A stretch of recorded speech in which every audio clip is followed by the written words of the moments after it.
Hello and welcome to this special edition of Head to Head on UATV. I'm Tom Bell. We're in Mariupol in southeastern Ukraine at the Unity Forum, a platform to discuss how to improve communication and coordination between society and the authorities, among other things. And I'm pleased to say joining us right now at the forum is Matilda Bogner. She is the head of the UN Human Rights Monitoring Mission here in Ukraine. Matilda, thank you very much for joining us. So when we plan for the reintegration of the Donbass into Ukrainian structures, we often hear more and more about this transitional justice, and that involves truth-seeking, it involves prosecution of people suspected of committing crimes, repatriations for victims, and also state reforms as well. So can you tell us a bit about how this works? Well, the specificity of Ukraine at the moment is that it's still in a conflict. There are still hostilities going on. So many examples would have to be adapted to be used here.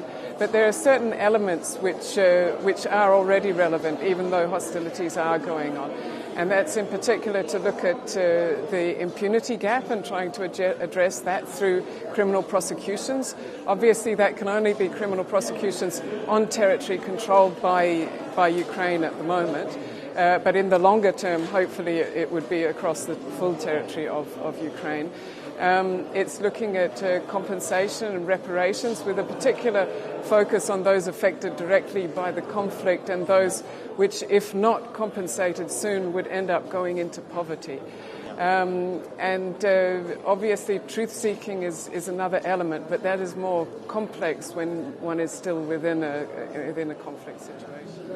Now, it's likely to be very difficult, from what you say, to come up with any sort of compensation scheme that would be fair, especially as the military aggression is coming from Russia. Do you think that these issues of poverty and compensation should be handled separately? I mean, internationally there are many different ways methods that people have used to compensate people. It doesn't all have to be monetary. It can include much broader types of reparations, including apologies, including mixed in with truth-seeking and so on. In the Ukraine context, and again, given the fact that the conflict is still ongoing, what we're really calling for is to ensure that those, for example, who have lost their housing because of the conflict are either provided with alternative housing or are compensated so that they can find their own. These are the type of people who, if not supported by the state, will end up going into poverty as a direct cause of the conflict. But the whole foundation of this support, certainly financially, must come from the state budget, and it's likely to be a huge burden on it. So how should the state really handle this? Well, the question here is about priorities, and we think that people who are victims of the conflict need to be prioritised. Their basic needs, their right to housing, right to health, right to social security needs to be prioritised. And if it is prioritised, the state can afford it.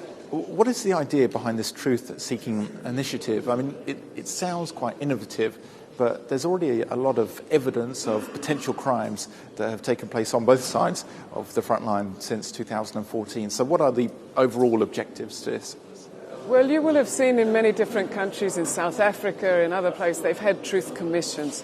And a part of it is to actually establish what happened, but part of it is also just to allow victims of the conflict, but also perhaps perpetrators and others involved, to actually speak out and have their voice heard in such a way that it helps to bring society together. It's a form of bringing peace, even though peace may already be in the country in terms of the conflict, the aggression has stopped, but in order to reconcile people and bring people together.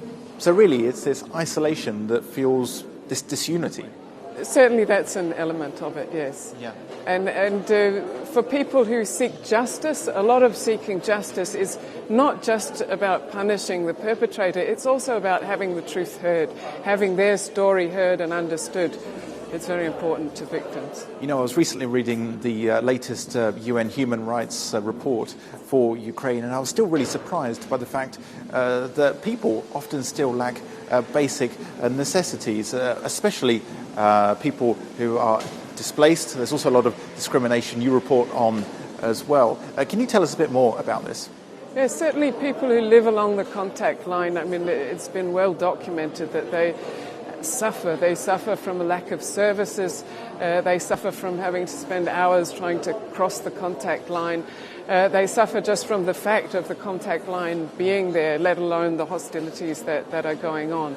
And their situation needs to be taken into account, and measures need to be put in place to ensure that they're able to receive those services, they're able to be compensated for housing and so on. Have you seen some progress, though? I mean, there is the temporary bridge that has been put up near Stanica Luhanska to let people cross, for example?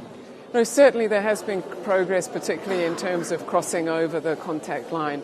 There's been progress in terms of making sure that the conditions are improved and putting in place services to help people. It hasn't gone far enough yet, but it's on a positive track.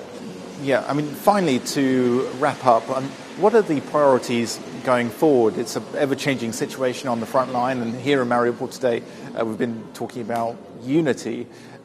What is it in your work that you think unites people?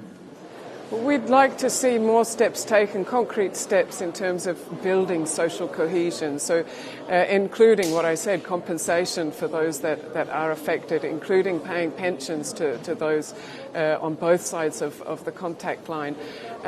We also think it's important to make steps in terms of accountability, to improve the justice system, to show that there are effective investigations and effective prosecutions, and that they're not biased, that they will apply to anybody who has committed a grave violation.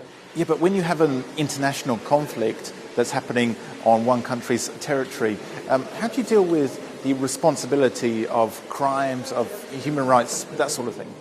Well, here we're talking about transitional justice within Ukraine, so we're talking about the responsibility of Ukraine. There are these other more complex questions that you're raising, but that goes beyond the framework of what we're discussing today. Well, it's very interesting. Thank you very much for joining us today. That was Matilda Bogner. She is the head of the UN Human Rights Monitoring Mission in Ukraine. You're watching UATV.